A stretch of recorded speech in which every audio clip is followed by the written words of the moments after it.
Testing daw tading voice over, be? Okay, story time. Since brown out man sa tagom from 6 to 6 Jud today.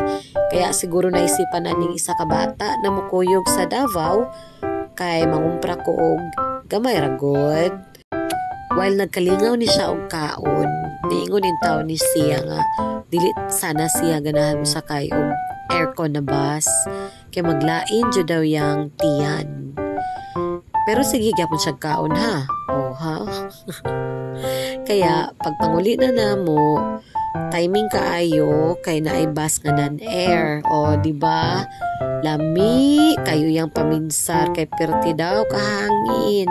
Fresh air daw matud pa niya. Perti yun niya nga kahappy. O di ba? Lami kaya pagkaon-kaon di ba? Dili jud mauna ang kaon-kaon diha. Kay mura jud na iyang kapital. Kaon gyapon.